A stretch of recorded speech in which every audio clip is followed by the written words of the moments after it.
Hello friends and welcome. Welcome back if you're returning and welcome if you're brand new. Today I'm back with another Christmas in July video.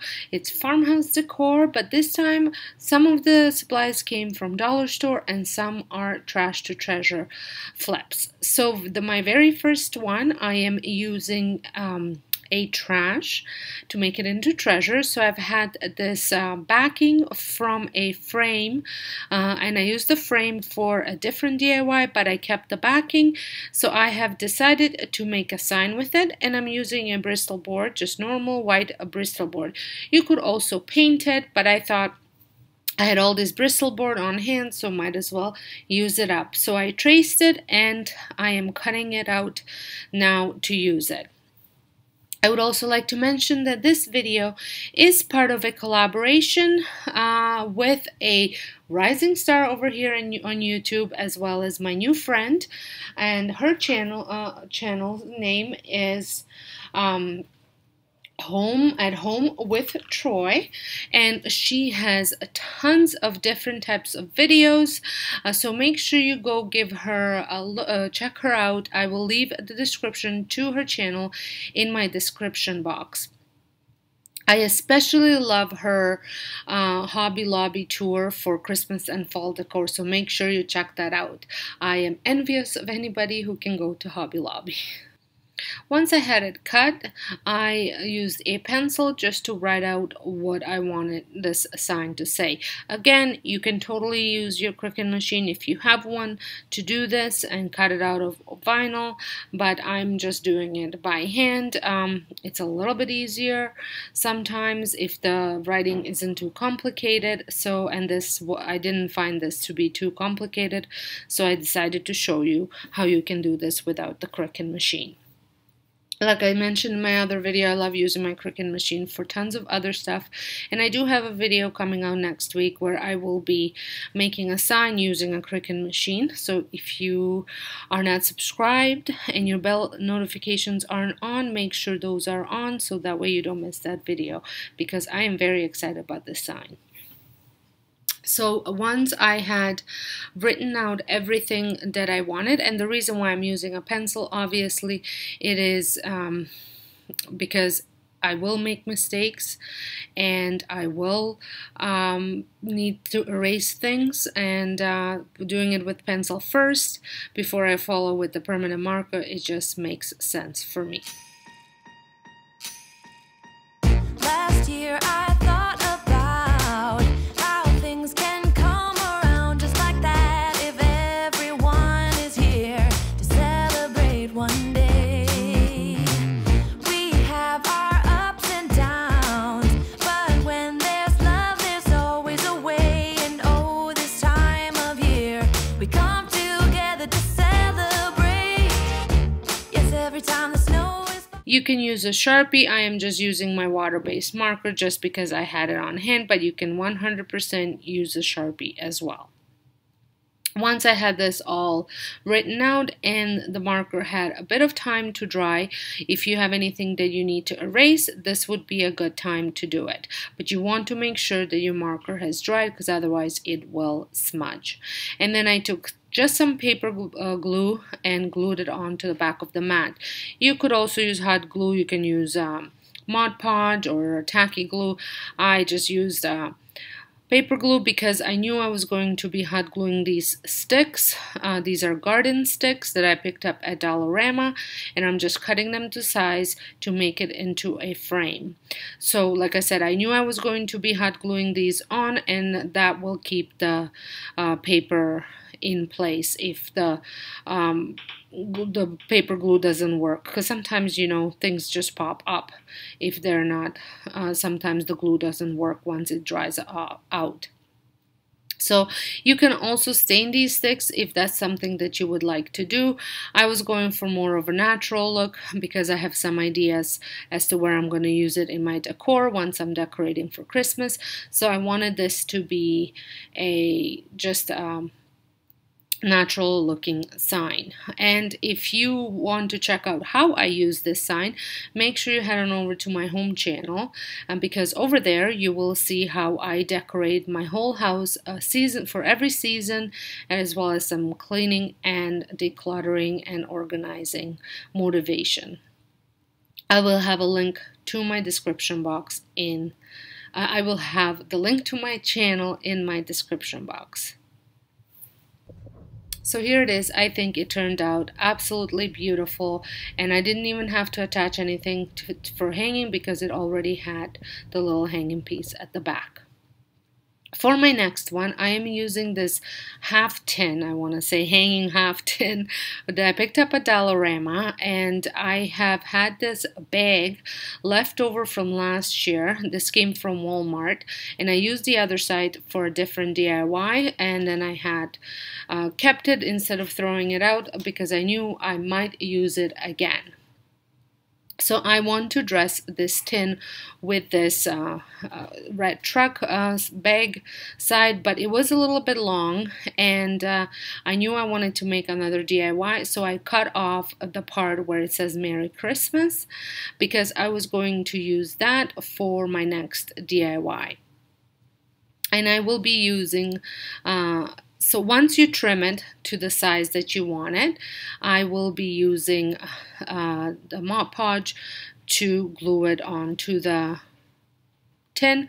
I did also have to use a little bit of hot glue just in the corners. And it is cold outside. We gather around the fireplace, and no one cares about yesterday. My favorite holiday.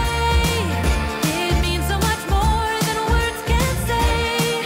And I claim that Christmas is a magic day. Sometimes I tend to forget what glory this holiday represents. But it's fair to say that Christmas is a magic day.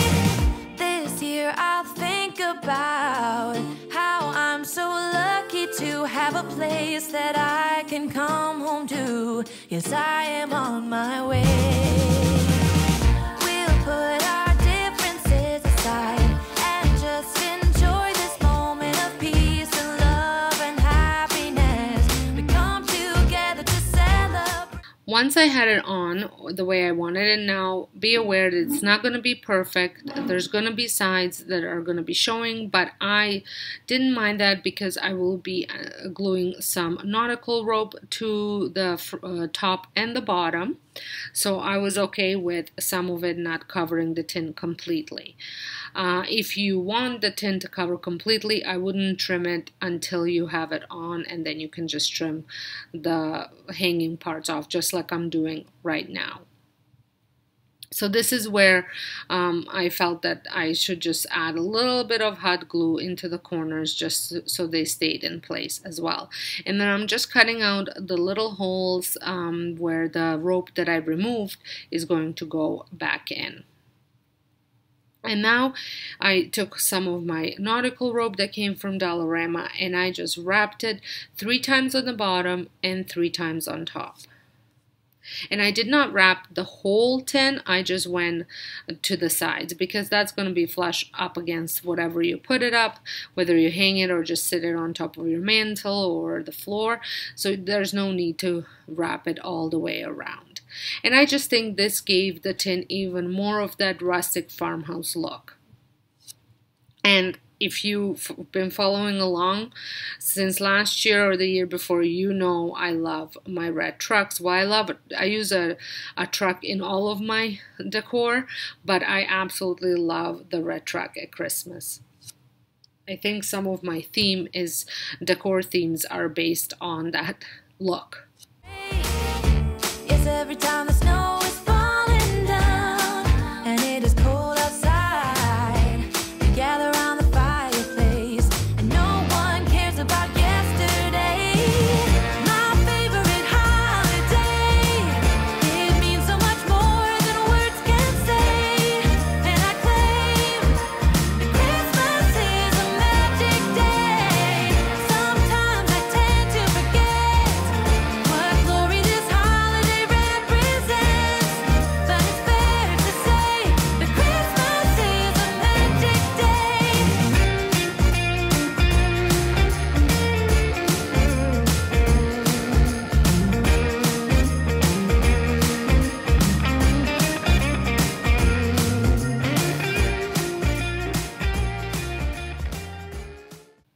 absolutely love the way this turned out. I think it looks stunning.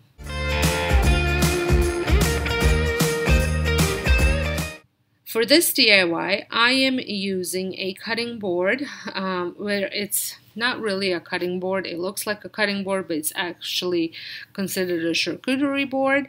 It has, so here is that Merry Christmas that I cut out, and this board has this granite piece in the middle that I'm going to take out and not use for this DIY. I'm gonna maybe use it for a different one, but I will use it as a guide on cutting this piece down.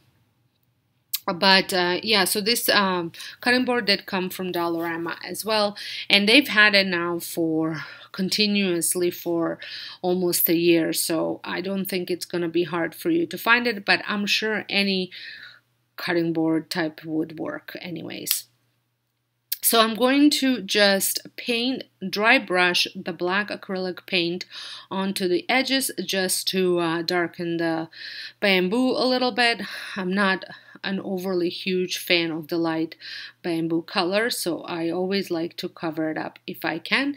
If you like that color, then just leave it as is. But I did add a little bit of, like I said, black acrylic paint, very dry brushing on, that way it gives it that antique rustic look. And don't forget to do the sides as well, because however you put it on, you might be showing one of the sides. So it's a good idea just to paint all the sides. That way you don't have to worry about putting it the wrong way. I don't think you can actually if you glue the Merry Christmas on, because you want it to be the right way.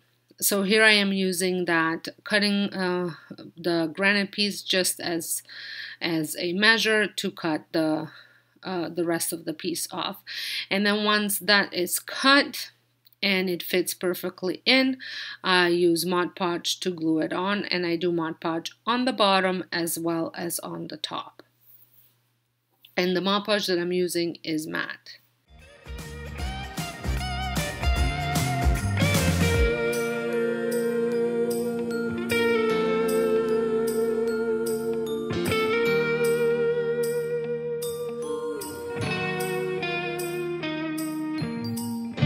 Yes, every time the snow is falling down and it is cold outside, we gather around the fireplace and no one cares about yesterday.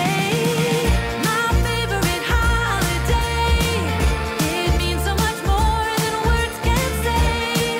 And I claim Christmas is a magic day. Sometimes I tend to forget what glory this holiday represents. And to finish it off, I am just going to attach the rope, this same nautical rope that I've been using for the other one, and just tie it up just to add a little bit more of that rustic look to it. And that's it. I think this turned out super cute. I love that I was able to use some of the leftover materials that I had for it. And let me know which one's your favorite. Thank you so much for watching, stopping by. And if you're brand new, I would love it if you consider becoming part of my YouTube family by pressing the subscribe button and a notification bell. And don't forget to check out my friend's channel, which will be linked in the description box for you to just head on over once you're finished watching this video. So until next time, hope you guys have a wonderful day, and thank you all so much for watching.